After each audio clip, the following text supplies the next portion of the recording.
Train যাচ্ছে। ইস, ট্রেনের আওয়াজ শুনলেই মনটা ছুটে চলে যায়। কিছু করার নেই, যাই ঘরে যাই। সংসারের কাজগুলো তো আমাকে সব সারতে হবে। বুঝলে বৌমা, এবছর গরমটা বড্ড বেশি পড়েছে। এই গরমে হালকা পাতলা রান্না হওয়াই ভালো। একটু কম করে মশলা বাটো। হ্যাঁ মা, আমি তো অল্প মশলা পাটায় বাটছি। ট্রেন যাওয়ার শব্দ শুনলেই মনটা কেমন করে ওঠে। আচ্ছা মা, আপনি কোথাও ঘুরতে যাননি? সংসারী মানুষের আবার অত ঘুরঘুরানি কিসের? দুটো সন্তানকে মানুষ করেছি, বিয়ে দিয়েছি। তোমার শ্বশুরমশাইয়ের চাষবাস সব দেখাশোনা করতে হয়। এই তো আমাদের নিত্যকার যান্ত্রিক জীবন। কিছু মনে করবেন না মা, একটা কথা বলছি।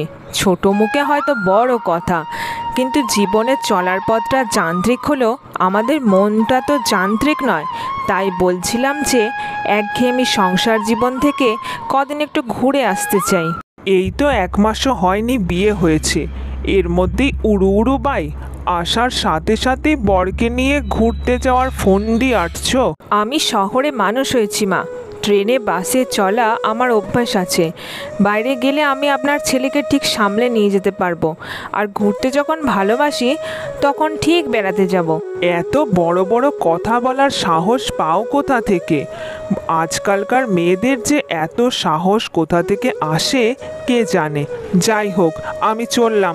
তুমি উনুনে আঁচ দিয়ে সব রান্না সেরে তারপর আসবে। ঠিক আছে মা, আমি সব রান্না করে দেব, তারপর নদী থেকে জলও নিয়ে আসবো। হ্যাঁ, আজ আমার মেয়ে জামাই আসবে, রান্নাগুলো সব ভালো হওয়া চাই। যাই হোক, আমি চললাম।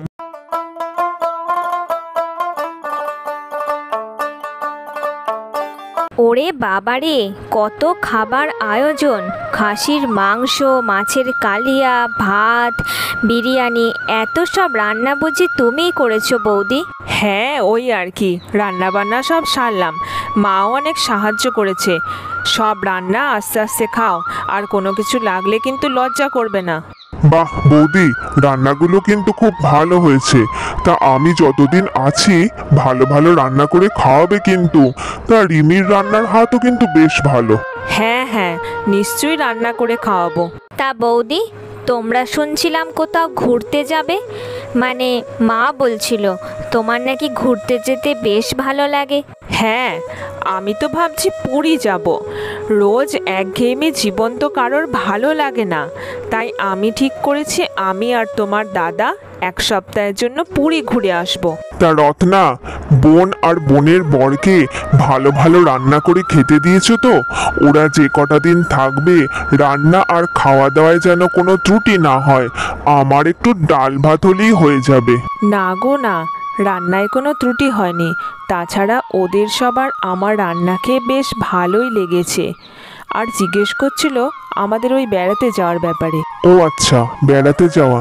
হ্যাঁ, সে তো আমরা যাবই। নাও নাও, আর দেরি করো না। মায়ের তো শুনলাম খাওয়া হয়ে গেছে, এবার তুমিও খাওয়া দাওয়া করে নাও। রত্না সংসারকে ভালোবাসার সাথে সাথে বিশ্ব প্রকৃতিকেও ভালোবাসত। তার মনে হতো অনেক অজানাকে তার জানতে হবে, আর অনেক অদেখাকে তার দেখতে হবে। কি ব্যাপার বৌদি, এরকম উঠোনে বিকেলবেলা একা একা বসে আছো? কি চিন্তা করছো? এই মাঝে মাঝে প্রকৃতিকে চুপচাপ দেখতেও বড্ড ভালো লাগে। আচ্ছা, একটা কথা বলো, তুমি কখনো ঘুরতে যাওনি? না গো, যাইনি। তাছাড়া এখন তো ফোনের যুগ, বদ্ধ ঘরে বসি দুনিয়া হাতের মুঠোয়। তাই আর কেন যাব বলো তো? ইচ্ছে করে না কখনো প্রকৃতিকে দু চোখ মেলে দেখার? আমার মন অনেক দূরে হারিয়ে যায়। পৃথিবীর নানা গোপন কথা, অচেনা অজানা রহস্য সব দেখতে জানতে ইচ্ছা করে। এই শস্য শ্যামলা গ্রাম্য প্রকৃতির বাইরেও প্রকৃতির আরও অনেক সুন্দর রূপ আছে, সেগুলি দেখতে বড্ড ইচ্ছা করে বোন। এ কি বৌদি, তুমি তো আমাকে লোভ ধরিয়ে দিলে। একটা সত্যি কথা বলবো, আমারও বড্ড যেতে ইচ্ছা করে, কিন্তু আমার বর কোম্পানিতে চাকরি করে, টাকা রোজগার ভালোই হয়, কিন্তু ঘোরাফেরা আর হয় না। সে তোমার ব্যাপার, তুমি বুঝে নাও বোন। আমি তো তোমার দাদাকে বলেছি বছরে একবার আমাকে ঘুরতে নিয়ে যেতে হবে, কোনো কথা শুনবো না। আর পুরী তো আমরা যাবই। ও আচ্ছা, বেশ ঠিক আছে, ঘুরে এসো। আমি তো বিয়ের আগেও যেতে পারিনি, আর বিয়ের পরেও ঘুরতে যাওয়া হলো না। আচ্ছা বৌদি, তোমার বুঝি সংসার জীবন ভালো লাগে না? না না, আমি তা বলিনি। সংসার আমিও ভালোবাসি, তবে একঘেয়েমি কোনোটাই ভালো লাগে না। আজ যখন নদী থেকে জল নিয়ে ঘরে আসছিলাম, ট্রেনের আওয়াজ পেলাম। শুনলেই মনে হয় অনেক দূরে চলে যাই। ঠিক আছে বৌদি, আমি এখন ভেতর ঘরে চললাম। বউ মানুষের এত আস্পর্ধা মোটেও ভালো লাগে না। যাই বলিস রিমি, তো দাদার আশকারাতেই এমন হয়েছে। এই নাও একটু জল খাও। এমন করে কেন বলছো? বৌদি রান্না খুব ভালো করে, ঘরের সব কাজও সামলায়। বৌদি একটু বেড়াতে যেতে ভালোবাসে, সে আর কি করা যাবে। মানেটা কি? খোকার আমার রোজগার কত যে বছরে একবার করে ঘুরতে যেতে হবে? ভেবে দেখেছিস কত টাকা খরচ হবে? তাছাড়া আমাদের কি ইচ্ছা করে না নাকি? আমরা তো সেই ইচ্ছাটাকে চাপা দিয়েই রাখি। হ্যাঁ, ইচ্ছা তো আমারও করে মা, শুধু ঘরবন্দি জীবন আর কার ভাল লাগে? আর শুধু বাইরে জগৎকে দেখা, এই যে ভালো ভালো পোশাক নিয়ে যাওয়া, বাইরে খাওয়া দাওয়া, ঘোরাফেরা, আনন্দ, কত কিছু আছে, সবারই ইচ্ছা করে। হ্যাঁ, সে তো বটেই। শহরের মেয়ে যা ইচ্ছে তাই করবে। তুই আর আশকারা দিয়ে মাথায় তুলিস না। যাই বলিস, নিজের ব্যাপারে কিন্তু বেশ স্বার্থপর। শুধু নিজেরাই ঘুরতে যাবে বলেছে। কই, আমাদের কথা তো একবারও ভাবেনি। সংসারে এতগুলো বছর ধরে আমিও খাটছি, আমার কথা আর কে ভাবে? হ্যাঁ, সেই আমার বড় আমাকে ঘুরতে নিয়ে যায় না বলে আমিও তোমাদেরকেও কোথাও ঘুরতে নিয়ে যেতে পারি না। থাক থাক, ওসব আর ভাবনা চিন্তা করতে হবে না। তা তোর বৌদি কোথায়? বাইরের প্রকৃতিকে দু চোখ ভরে দেখতে ব্যস্ত নাকি? রান্নাঘরে রান্না করতে হবে না বুঝি? রাতের খাওয়া দাওয়া কে বানাবে? আর সব কাজ হয়ে গেলে একবার আমার সাথে দেখা করতে বলিস। ঠিক আছে মা, বলে দেব। তাহলে ওই কথাই রইল কিন্তু মা, আপনার ছেলে টিকিট কেটে এনেছে। আমি কিছু কেনাকাটা করব। এমনিতে আমার অনেক নতুন শাড়ি আছে, কিন্তু তা হলো বেড়াতে যাব বলে কথা, কিছু কেনাকাটা না করলে হয় নাকি? হ্যাঁ হ্যাঁ, যাও। এসে থেকেই তো সাপের 5 পা দেখেছো। নিজে যা ভালো বুঝছো করছো, যেটা ভালো বুঝবে করবে। বেড়াতে যাবে, এখন তো আনন্দ হবেই।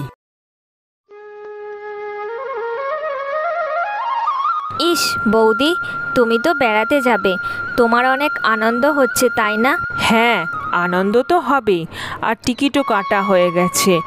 আজ রাতে মায়ের ঘরে একবার দেখা করব, সেখানে তুমিও দেখা করো, একটু দরকারি কথা আছে।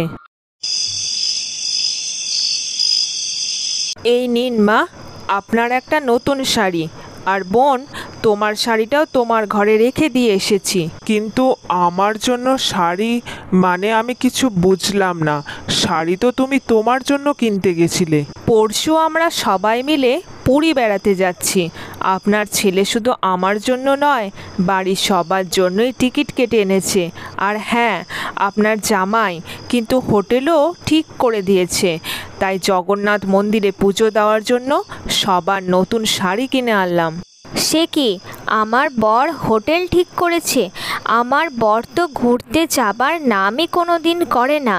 আর সত্যি বলছো, দাদা আমাদের সবার টিকিট কেটে এনেছে? কোনো দিন যায়নি বলে যে যাবে না তা তো নয় বোন।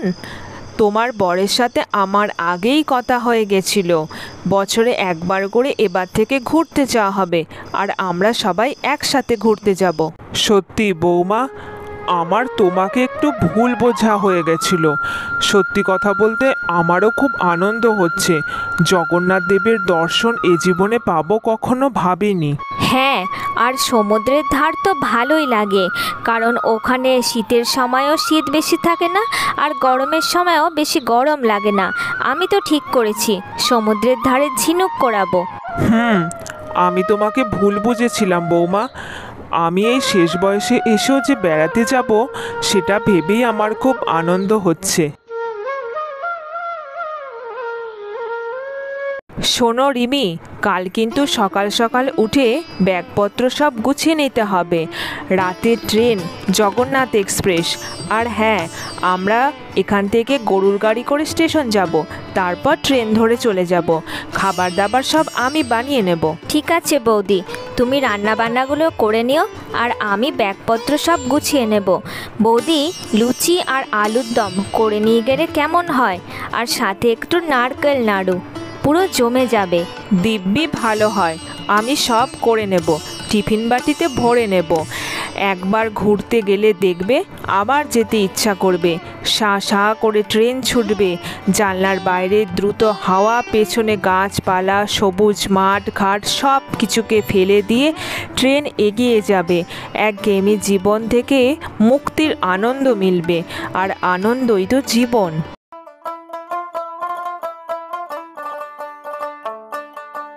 রত্না সকাল সকাল উঠে সবার জন্য লুচি আর আলুর দম বানাতে শুরু করে দেয়। ওদিকে ননদের প্রিয় নারকেল নাড়ু বানাতেও সে ভোলে না।